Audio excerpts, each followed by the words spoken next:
La première phase, l'effort sur la voie de la prédication. La prédication secrète. La Mecque jouait un rôle central dans la vie religieuse des Arabes et ses habitants étaient les gardiens de la Kaaba. La protection des idoles vénérées par tous les Arabes était à la charge des Mécois.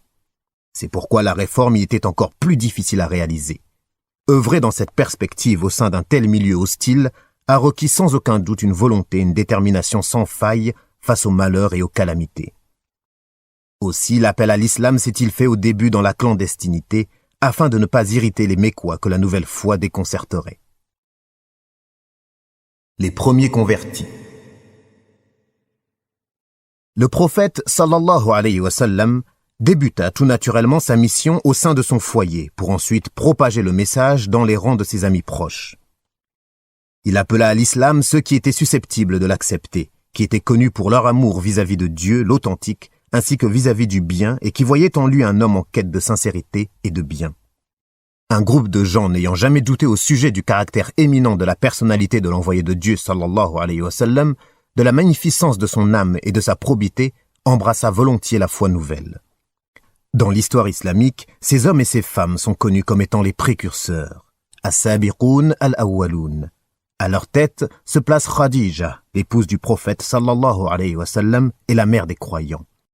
Puis il y eut l'affranchi du prophète sallallahu alayhi wa sallam, Zaïd, fils de Haritha, et son cousin, c'est-à-dire le cousin du prophète alayhi salatu wa salam, Ali, fils d'Abu Talib, qui vivait avec lui depuis sa petite enfance. Puis vint le tour d'Abu Bakr as-Siddiq, le véridique. Toutes ces personnes adoptèrent l'islam dès la première heure.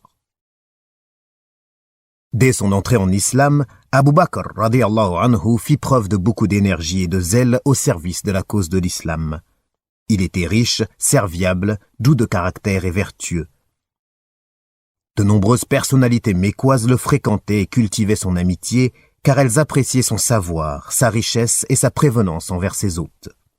Il prêcha ceux en qui il avait confiance et suite à ses efforts personnels, un bon nombre de gens se convertirent à l'islam, tels que Uthman, fils de Affan al-Umawi, Az-Zubayr, fils d'Al-Awwam al-Asadi, Abdurrahman, fils de Auf, Sa'd, fils d'Abu Waqqas al-Zuhri, et Talha, fils de Ubaydullah al-Taymi.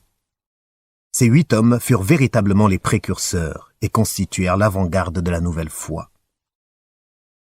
Parmi les premiers musulmans, il y avait également Bilal, fils de Rabah l'Abyssin, Abu Ubaïda, fils d'Al-Jarrah, de la tribu des Banu al-Harith, fils de Fihr, surnommé l'homme de confiance de la communauté.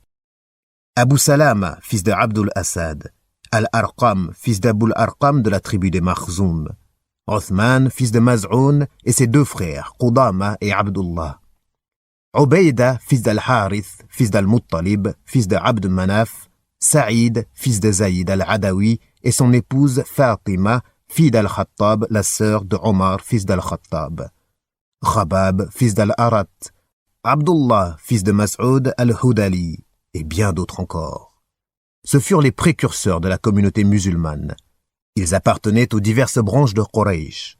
Un historien, Ibn Hisham, a évalué leur nombre à plus de 40. Cependant, il en est parmi ces 40 des compagnons dont l'appartenance à cette vague de premiers musulmans reste discutable. Ibn Ishaq a dit « Puis des vagues successives de gens, hommes ou femmes, embrassèrent l'islam, à tel point que l'islam se répandit à la Mecque et que l'on commença à en parler. » Le prophète sallallahu alayhi wa sallam initiait en secret à la religion les nouveaux convertis. La prédication était encore dans sa phase secrète et se basait sur des contacts individuels. La révélation, quant à elle, s'accéléra après la descente des premiers versets de la sourate 74. Les versets et fragments coraniques révélés à cette époque étaient courts. La fin de ces versets formidables et lourds de sens était dotée d'un rythme doux et fascinant, qui s'harmonisait avec un contexte où la prédication se faisait de bouche à oreille. Il y était question de la purification de l'âme, du paradis et de l'enfer. Ces premières révélations plongeaient les croyants dans un milieu autre que celui où s'embourbait la société humaine d'alors. La prière. L'obligation d'accomplir la prière fut l'objet des toutes premières révélations. Muqatil, fils de Sulayman, a dit à ce propos « La prière a été instaurée comme rituel obligatoire au tout début de l'islam, Elle consistait à s'acquitter de 2 rak'ah, 2 unités de prière, le matin et de 2 autres le soir. C'est ce que Dieu dit, « Et proclame la gloire et la louange de ton Seigneur l'après-midi et le matin de bonne heure. » Sourate 40, verset 55. Ibn Hajar a dit, « Assurément, le prophète sallallahu alayhi wa sallam ainsi que ses compagnons priaient avant le voyage nocturne. » L'on divergea quant à savoir si l'obligation de la prière fut antérieure à la prescription des 5 prières. Il fut soutenu qu'avant le voyage nocturne, il était obligatoire de s'acquitter de 2 rak'ah, le matin avant le lever du soleil et le soir avant le coucher. Al-Harith, fils d'Oussama, a rapporté d'après Ibn Luhayha, qui à son tour a cité Zaïd, fils de Haritha, qu'au début de la révélation, l'ange Gabriel apprit à l'envoyé de Dieu sallallahu alayhi wa sallam à faire les ablutions. C'est ce qui se dégage de la version rapportée par Ibn Majah, mais également de celle tenue d'Al-Barra, fils de Azib, et d'Ibn Abbas.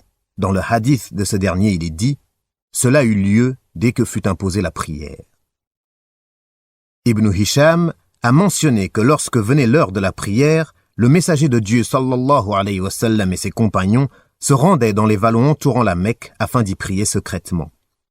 Abu Talib aperçut une fois le messager de Dieu sallallahu alayhi wa sallam et Ali en train de prier et leur demanda des explications. Lorsqu'il lui fut répondu qu'il s'agissait de la prière, il les encouragea à se montrer fermes dans leur pratique. Les Qurayshites furent avertis du commencement de la prédication. Il apparaît, après l'étude des faits, et bien que la prédication fût à cette époque secrète et individuelle, que les Qurayshites furent avertis du début de la prédication, mais n'en firent pas cas.